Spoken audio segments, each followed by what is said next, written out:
Você já se perguntou o que acontece quando o telefone toca pela última vez na vida de uma pessoa? Quando as últimas palavras de uma vítima são registradas em uma chamada telefônica? Seus momentos finais, o medo e o desespero em sua voz antes de deixar esse mundo da pior forma, enquanto que alguém do outro lado da linha sente uma sensação de impotência perante aquilo, sem poder fazer nada para ajudar a vítima que está ligando. Fala galera, aqui é o Drake, e hoje no Abismo do Medo, nós iremos acompanhar as últimas chamadas telefônicas com desfechos perturbadores.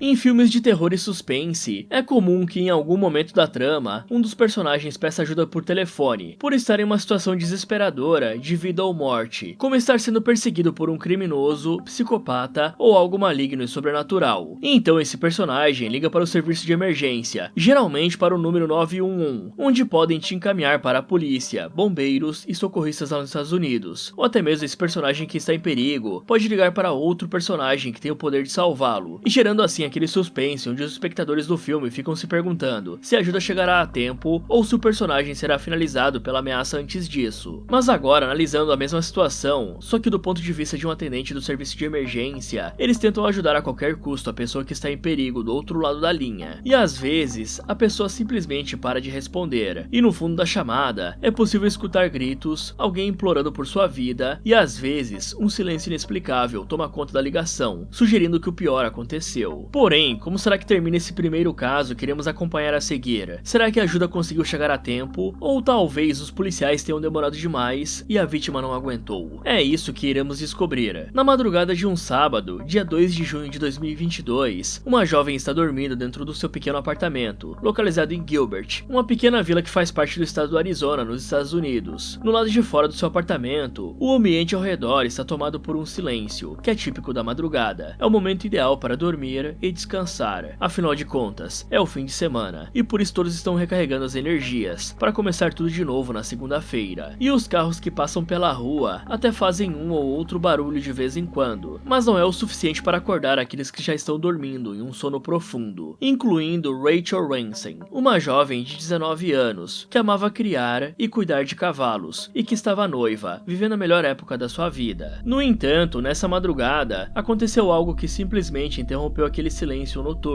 no qual todos estavam dormindo. Era um acontecimento que ninguém poderia prever, e que pegou a todos de surpresa. Rachel acordou assustada com um barulho muito alto, só que ela ainda não sabia o que poderia ser aquilo, justamente porque havia acabado de acordar, e portanto estava bem desorientada, já que os seus olhos se encontravam embaçados, sem conseguir enxergar direito, pois havia acabado de abri-los depois de um longo tempo dormindo. Porém, conforme a Rachel ia ficando cada vez mais desperta, ela percebeu que tinha um líquido na sua cama, que não estava ali antes dela ir dormir, e poderia ser qualquer coisa mesmo, até mesmo urina, porque talvez acordando assustada daquela forma, ela poderia ter deixado escapar algumas gotas de urina no lençol da cama, mas logo na sequência, uma dor latejante começou a se espalhar pelo seu abdômen e pelo seu ombro, e quando a Rachel levantou da cama assustada e ligou a luz do quarto, ela viu a seguinte cena: a sua cama, o seu travesseiro e o seu lençol estavam repletos de manchas de sangue. Então, ao levantar a camiseta, ela viu um pequeno buraco redondo no seu abdômen. Aquilo significava que alguém havia invadido o apartamento durante a madrugada e atirado covardemente na jovem enquanto ela dormia. Porém, naquela altura, essa mesma pessoa já havia fugido do apartamento após disparar com a arma. E assim que a Rachel percebeu o que tinha acontecido, ela se deu conta que o barulho que a acordou tinha sido na verdade o disparo de uma arma de fogo, de alguém que estava muito confiante que ela iria morrer apenas com um tiro. E naquele mesmo momento, 1 milhão de coisas estavam se passando na cabeça dela. A jovem se perguntou quem teria feito aquilo, e talvez a pergunta mais importante de todas: por quê? Por que alguém teria motivos para atirar nela? Mas como a Rachel continuava sangrando sem parar, em uma velocidade assustadora, ela pegou o seu celular e ligou para o 911, o serviço de emergência. Já do outro lado da linha, uma atendente escuta a voz da Rachel. Ela está bastante nervosa e confusa, com dificuldades para tentar explicar o que exatamente aconteceu, e se limitando a dizer que foi baleada, e que está precisando urgentemente de ajuda, porque o seu tempo está se esgotando. Ela explica que está fraca, e é possível notar isso pela sua voz. Ela está lutando para permanecer acordada, depois de perder tanto sangue. E aí o atendente aconselha a jovem a usar um pedaço de tecido, como uma camiseta, para tentar estancar o sangramento, posicionando o tecido em cima da ferida e fazendo bastante pressão com as mãos. Porém, a Rachel está tão desesperada que ela nem sequer consegue seguir essa simples instrução. E usando a pouca força que lhe resta, a jovem passa o seu endereço, só que não de forma clara e completa, o que dificulta o trabalho do atendente, que demorou mais tempo do que o necessário para descobrir a localização dela. 5 minutos após isso, a polícia finalmente chega no local, uma rua movimentada e de fácil acesso. Os agentes sobem as escadas com bastante pressa, sabendo que quanto antes chegarem no apartamento dela, maiores serão as chances de salvá-la. E ao mesmo tempo, outros policiais da mesma equipe começam a verificar os demais apartamentos, pedindo para que os moradores abram as portas e deixem eles entrar, porque estão em busca do atirador que fez aquilo com a Rachel. Enquanto isso, os outros policiais chegam no apartamento da jovem. Eles tentam conversar com ela, pedindo para a Rachel permanecer acordada junto com eles, pois durante uma emergência médica, a pessoa geralmente tem mais chance de sobreviver se conseguir ficar acordada. Porém, a Rachel já estava inconsciente no chão. Ela lutou bravamente e resistiu o máximo que pôde, apesar do grave ferimento feito pelo disparo. E após ser levada para o hospital pelos policiais, ela infelizmente faleceu logo em seguida, na sala de cirurgia, nos mostrando que mesmo pedindo ajuda e o socorro chegando rapidamente, ainda assim pode não ser o suficiente para te salvar em uma situação de emergência. E bom, talvez você esteja um pouco decepcionado porque nós não mostramos o áudio da ligação, que geralmente é divulgado em vários casos criminais, onde a vítima liga para o serviço de emergência antes de morrer. Mas acontece que, de acordo com as matérias mais recentes, a polícia não divulgou o áudio nem mesmo para os pais da Rachel, e a mãe da jovem até falou em uma entrevista que gostaria de ter acesso à gravação, para poder ouvir as últimas palavras da sua filha. Porém, nós temos uma ideia do que a Rachel disse antes de falecer, porque apesar do áudio estar sendo guardado sob sigilo da polícia, eles liberaram uma transcrição, que é basicamente as legendas do que ela disse na chamada ao serviço de emergência. E acreditem se quiser, até hoje o caso permanece sem uma solução, e a pessoa que atirou na Rachel provavelmente ainda está livre, podendo andar sem preocupação pelas ruas, vivendo na certeza da impunidade. Mas uma pergunta que os familiares da Rachel ainda se fazem até hoje é como em uma era tão tecnológica quanto essa, com recursos quase infinitos e diversificados, um assassino pode sair impune dessa forma. Será que ele conseguiu cometer o crime perfeito, sem deixar nenhum rastro? Ou talvez a polícia tenha investigado o caso de uma forma ruim, e por isso não encontrou nada, o que seria pura incompetência dos investigadores e policiais. Já um outro questionamento é como o assassino conseguiu fugir do local tão rapidamente. A jovem havia se mudado para o apartamento há pouco tempo, o que levanta a possibilidade dela não ter trocado as fechaduras, e o antigo proprietário ainda poderia ter acesso ao local usando uma cópia da chave. Fora que também existe uma outra hipótese bem interessante, que vale a pena ser considerada, porque tem uma pequena chance do assassino ter na verdade se confundido, invadido o apartamento errado e atirado na pessoa errada, até porque a Rachel estava dormindo de bruços, ou seja, provavelmente o criminoso não viu o rosto dela antes de disparar. E como a jovem estava de bruços, o disparo entrou pelo abdômen dela e saiu pelo ombro, e no trajeto até lá, vários órgãos devem ter sido perfurados pela bala. Mas antes de encerrar o caso, eu vou falar um pouco sobre a história da Rachel, até mesmo como uma forma de homenagear a trajetória dela e mostrar como ela era uma boa pessoa. A jovem nasceu em 12 de junho de 2002, porém quando ainda era apenas uma criança, a Rachel e a sua irmã foram abandonadas pela mãe biológica delas, um acontecimento bem triste e até mesmo traumatizante, porque imagine só a dor de ser abandonado pela sua própria mãe. E a partir daquele momento, as duas irmãs tiveram que passar a viver em um orfanato, e apesar de ser um local acolhedor, onde elas tinham comida e segurança, nem se comparava a ter um lar convencional, com uma família unida e amorosa. Só que felizmente, em 2008, a Rachel e a sua irmã foram adotadas por um casal chamado Kim e Todd Hansen, que viviam em Gilbert, no Arizona. Já quando a Rachel finalmente cresceu, entrando na fase da adolescência, ela tatuou a data 14 de maio de 2008 no seu braço, justamente porque representava a data em que a Kim e o Todd adotaram ela e a sua irmã anos atrás, tirando as duas do orfanato e fornecendo um lar cheio de amor. Mas desde a infância até o período do início da vida adulta, a Rachel sempre teve um forte apego e uma ligação especial com os equinos. Ela simplesmente adorava e amava cavalos. Ela sabia cavalgar, conhecia as raças como ninguém e até mesmo criava e cruzava os cavalos para vender posteriormente. Só que além de ser ótima com os equinos, a Rachel era conhecida por ser uma jovem da qual era muito difícil não gostar. E por isso é impensável tentar imaginar alguém que teria motivos para entrar em seu apartamento e atirar nela. De acordo com um dos amigos da jovem, você nunca teria um dia ruim quando a Rachel estivesse por perto, porque ela sempre estaria tentando te animar e te deixar feliz a todo momento. E pouco antes de ser finalizada, a jovem havia ficado noiva de um rapaz rapaz, que inclusive chegou a visitá-la horas antes do crime. Já entre as teorias mais comentadas envolvendo esse caso, o pessoal discute bastante sobre o fato de que os moradores anteriores daquele apartamento aparentemente vendiam drogas lá, antes da Rachel se mudar para o local, e esse detalhe poderia ter uma ligação com o assassinato dela. Enquanto que outra possibilidade diz que um dos cavalos da Rachel havia danificado o trailer de uma pessoa, gerando prejuízos para ela, e que a jovem teria entrado em uma disputa por conta disso, com a pessoa tendo sequestrado o cavalo dela, até que a Rachel pagasse pelo conserto do trailer. E nessa outra matéria de 2024, mostra que documentos revelam que a jovem teria sido ameaçada semanas antes do crime acontecer. Mas passando para o próximo caso, se a primeira voz parou de repente durante a ligação de emergência, essa próxima continuou, como se a vítima estivesse sendo perseguida até o fim. E ao contrário do primeiro caso, nesse próximo a polícia divulgou a ligação, com o áudio completo e tudo que a vítima disse antes do desfecho.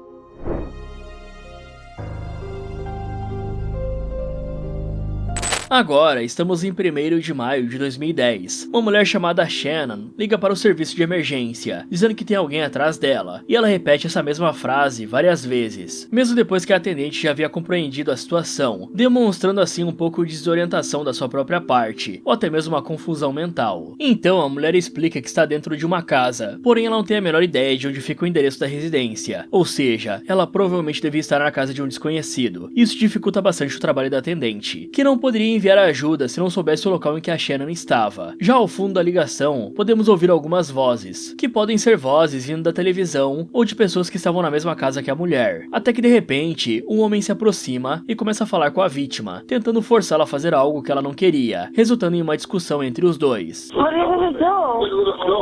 What are you gonna do to me?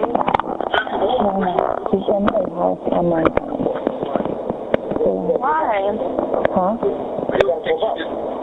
Em alguns momentos, parece que o homem estava puxando ou empurrando ela, porque é possível ouvir sons que lembram móveis se mexendo, como se alguém tivesse esbarrado neles, ou fosse empurrada contra os móveis. Já quando o segundo homem conversa com a mulher, o som da ligação fica bastante abafado, quase inaudível, provavelmente porque ela escondeu o celular embaixo de algum lugar, para que eles não percebessem que ela estava pedindo ajuda. Annie, you on the line? Stop.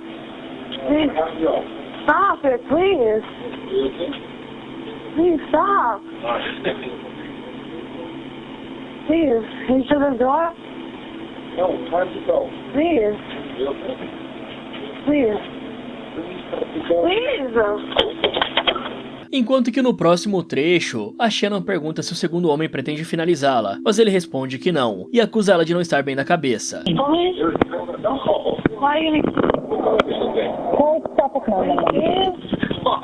You freaking mad, come on. I'm in the middle of nowhere? Mas fazendo uma pequena pausa na ligação, até esse momento deu para perceber que os dois homens querem tirar a vítima de dentro da casa, e por algum motivo, ela está com medo de sair junto com eles. Talvez porque esteja pensando que os homens querem levá-la para um local isolado e acabar com a sua vida lá, como numa floresta, por exemplo, já que assim eles poderiam descartar o corpo dela no mesmo local. E se for um local realmente isolado, há uma grande chance de ninguém nunca encontrar. E agora, retomando a ligação, as coisas começam a ficar bem mais assustadoras. A mulher consegue fugir da casa e sai gritando pelas ruas. Ela está desesperada e bastante ofegante. Então, a mulher bate na porta da residência de um homem desconhecido, chamado Gus Coleri, dizendo para ele que precisa de ajuda. E apesar do homem ter demonstrado estar preocupado com ela e estão disposto a ajudá-la, ainda assim a mulher saiu correndo mais uma vez, recusando a sua ajuda. E aí, após isso, o Gus fez sua própria ligação para a polícia, explicando que viu uma jovem sendo perseguida por um homem pelas ruas. Mas tentando olhar pelo lado da vítima e entender o que levou ela a recusar a ajuda do Gus, é que em situações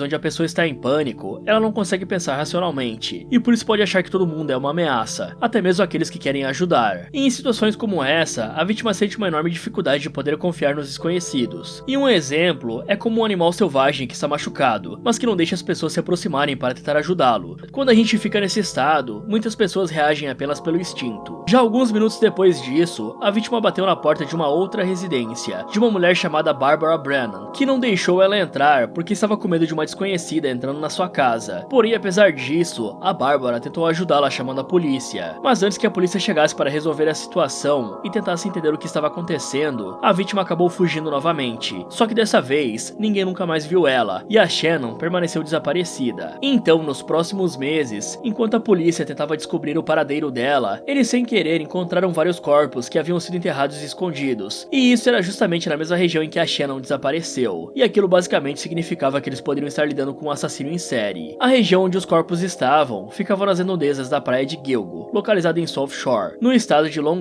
Island. No total, os policiais encontraram 18 corpos, uma quantidade impressionante e ao mesmo tempo assustadora, sendo que a maioria deles eram de mulheres que trocavam favores por dinheiro, e algumas dessas mulheres foram identificadas como sendo Maureen Brainard Barnes, sequestrada em 2007, Melissa Bartlemy, desaparecida desde 2009, além de Megan Waterman e Amber Costello, que sumiram em 2010. Mas o que a Shannon tinha em comum com todas essas mulheres que tiveram seus corpos encontrados na mesma região é que, assim como elas, a Shannon também era uma profissional do amor, que trocava carícias por dinheiro, e digamos que o trabalho dela era deixar os homens mais felizes. Então, durante um bom tempo, a polícia trabalhou com a hipótese de que a Shannon teria sido eliminada pelo mesmo criminoso, que acabou com a vida dessas outras mulheres. Porém, o caso teve uma grande reviravolta em dezembro de 2011, cerca de 18 meses após a mulher desaparecer, porque nessa ocasião, os policiais encontraram vários pertences dela, que estavam em um pântano. Isso mesmo, era um pântano, localizado a 13 km da praia de Gilgo. Já os pertences encontrados foram a bolsa dela, seus sapatos e também o celular. Só que uma semana depois dessa descoberta, o pior aconteceu quando eles finalmente encontraram o corpo da Shannon, bem perto de onde estavam os pertences dela, mostrando que ela não chegou a correr para tão longe, após perder os seus pertences dentro do pântano. Mas então, qual teria sido a conclusão da polícia a respeito desse caso? E bom, a conclusão deles causou bastante polêmica na época, porque de acordo com a polícia, a Shannon teria se afogado no pântano, ou morrido de hipotermia, e ainda segundo eles, ela supostamente estaria sob efeitos de substâncias, e por isso teria agido de forma tão paranoica durante aquela ligação que fez ao serviço de emergência, achando que alguém estava perseguindo ela. E eu aposto que essa conclusão é completamente diferente do que você estava imaginando, porque tudo estava dando a entender que a Shannon havia sido finalizada pela mesma pessoa que enterrou e escondeu os corpos das outras mulheres na mesma região. Mas voltando a falar da ligação telefônica, um homem chamado Joseph Brower era provavelmente o cliente que a Shannon estava atendendo, porque ela ia até a casa dos seus clientes para prestar os serviços. Já aquele outro homem chamado Michael Pack era uma espécie de cafetão que acompanhava a Shannon nos atendimentos residenciais, para garantir a segurança dela, e assim impedir que um dos clientes fizesse algum mal para a mulher. Então, considerando esses detalhes, a teoria da polícia parece fazer mais sentido, e talvez a Shannon tenha realmente usado uma substância pesada, que fez ela pensar que o seu próprio cafetão, ou seja, o Michael, estava querendo persegui-la, e por isso ela saiu pelas ruas gritando e fugindo dele, quando na verdade ele só queria ajudá-la e acalmá-la. Mas apesar disso, os familiares da mulher não concordaram com essa versão, porque segundo eles, ela teria sido eliminada, assim como aquelas outras profissionais do amor. E tudo porque havia algumas marcas ao redor do pescoço da Shannon, dando a entender que ela poderia ter sido subjugada por alguém. Já a atualização mais recente, e ao mesmo tempo mais importante envolvendo esse caso, é que em 13 de julho de 2023, a polícia prendeu um suspeito, que eles acreditam ser o responsável por ter finalizado aquelas mulheres. Seu nome é Rex Hellman, e na época o sujeito tinha 59 anos de idade. Porém, até o presente momento, o caso da Shannon permanece sem uma solução. Mas qual é a sua opinião a respeito disso? Você acredita na hipótese de que ela se perdeu dentro do pântano e morreu devido a um acidente como um afogamento? Ou acha que a Shannon se tornou mais uma vítima daquele assassino em série, que só finalizava profissionais do amor? E agora, partindo para o terceiro e último caso, alguns pedem ajuda de onde não conseguem sair, enquanto que outros ligam para a emergência achando que serão salvos, mas descobrem que o perigo já está logo na frente deles.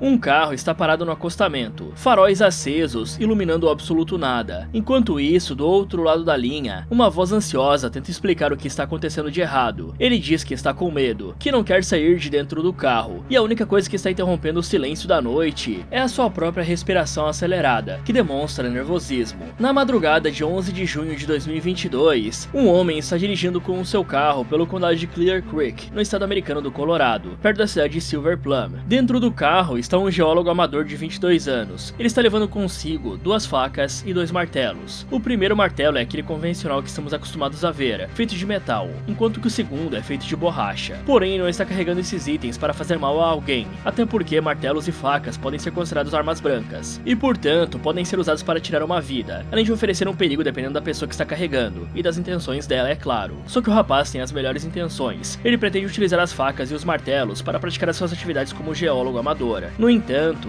às vezes situações inesperadas acontecem, e o seu destino pode depender daquilo que você esteja carregando consigo. Então, durante a viagem de carro, o jovem acaba perdendo o controle do veículo, que sai da estrada e fica preso entre as rochas e buracos. Uma situação que ninguém gostaria de passar, e que pode ser assustadora se você não souber manter a calma, porque imagine só ficar preso durante a madrugada, em um local completamente desconhecido e deserto. E aí, após o carro ficar literalmente entalado ao lado da estrada, Christian Glass, o rapaz de 22 anos que estava dirigindo, começa aos poucos a perder a sua sanidade mental. Ele liga o carro novamente e afunda o pé no acelerador, acelerando ao máximo para ver se o veículo consegue sair do buraco onde está emperrado. Porém, o carro não se mexe 1 centímetro sequer. Mas apesar do Christian estar carregando ferramentas que podem servir para a autodefesa, ainda assim ele fica desesperado, porque ele não está com medo de pessoas, e sim de skinwalkers, que são seres mitológicos da cultura indígena, que segundo as lendas, conseguem se transformar em vários animais, e o seu único objetivo é justamente fazer o mal, atacando os seres humanos. Então, temendo que algum skinwalker pudesse se aproximar do seu veículo durante aquela madrugada, Christian liga para o 911, o serviço de emergência. Ele explica que o seu carro estava preso, e que precisa de ajuda porque está com medo dos skinwalkers. Só que a atendente do serviço de emergência repassou o caso para os policiais, dizendo que o Christian estaria passando por um episódio de paranoia, o que não era totalmente mentira. Porém, esse detalhe a mais fez com que os policiais já chegassem ao local em estado de alerta, preparados para o pior, prontos para apertar o gatilho caso a situação não se resolvesse. E aí, com a chegada dos policiais, eles pedem para o Christian mostrar as mãos e sair do veículo, mas ele explica que está com muito medo, e até mesmo chega a mencionar um hospital psiquiátrico. E um detalhe bem interessante é que, segundo as lendas indígenas, os skinwalkers também conseguem se transformar em seres humanos, e talvez por conta disso, o Christian poderia estar com medo dos policiais, achando que eles poderiam ser skinwalkers, tentando enganá-lo. Já nos próximos minutos, uma policial faz o símbolo do coração com as mãos, e mostra para o rapaz em uma tentativa de acalmá-lo, e assim tentar convencê-lo a sair do veículo, enquanto que esse outro policial, que aparenta ser mais velho do que os outros, também conversa calmamente com o Christian, tendo muita paciência e estando disposto a ajudá-lo a superar aquele medo que estava sentindo. No entanto, a situação acaba saindo completamente do controle quando os policiais tentam entrar no veículo, e o Christian se assusta, pegando as facas que estavam dentro do seu veículo para se defender, e a partir desse momento, todos os policiais sacam as suas armas e apontam para ele, complicando ainda mais a situação, que já era bastante delicada. Eles exigem que o rapaz largue as lâminas imediatamente, e apesar do Christian ainda estar dentro do veículo, e portanto ser incapaz de feri-los, um dos policiais, chamado Andrew Bowen, dispara nada mais do que 5 vezes no Christian com a sua arma, eliminando covardemente o jovem, algo completamente desnecessário e um claro excesso de força. Já uma autópsia realizada posteriormente revelou que o Christian havia consumido THC e anfetaminas, o que poderia ter causado aquela paranoia, onde ele pensou estar sendo perseguido por skinwalkers. E obviamente, esse caso causou uma grande polêmica, porque o policial Andrew cometeu um ato covarde e completamente desnecessário, visto que de dentro do carro, o rapaz não poderia ferir ninguém, mesmo que estivesse com uma faca na mão. Além disso, quando você dispara 5 vezes em uma pessoa, você não está apenas querendo pará-la, e sim acabar com a vida dela. Então, como consequência desse ato covarde, Andrew foi julgado e condenado a 3 anos de prisão, e sim, são apenas 3 anos, enquanto que os outros policiais foram condenados pelo crime de omissão de intervenção, mas ganharam o direito de cumprir a pena em liberdade. E esse caso se diferencia dos outros, justamente porque a polícia matou uma pessoa que eles deveriam proteger, e que pediu a ajuda deles através de uma ligação feita pelo serviço de emergência. Mas quando se trata da polícia norte-americana, parece que às vezes a melhor decisão seja tentar resolver a situação por conta própria, e só chamá-los em último caso, né, quando for alguma coisa crítica. E eu digo isso porque volta e meia surge uma notícia de um policial norte-americano cometendo excessos, e muitas vezes parece que eles só estão procurando uma justificativa para puxar o gatilho e descarregar o pente da arma em alguém. É sério, galera, eu já vi gente levando tiro por fazer arminha com o dedo. Então eu te faço a seguinte pergunta: se você estivesse na exata mesma situação que o Christian, você tentaria se virar sozinho ou ligaria para a polícia? E nesse caso, acho que ele estaria melhor com os skinwalkers do que com a polícia, né? Fala, galera, você conhece algum caso com uma última chamada perturbadora? Me contem aí nos comentários. Muito obrigado por assistir e até o próximo.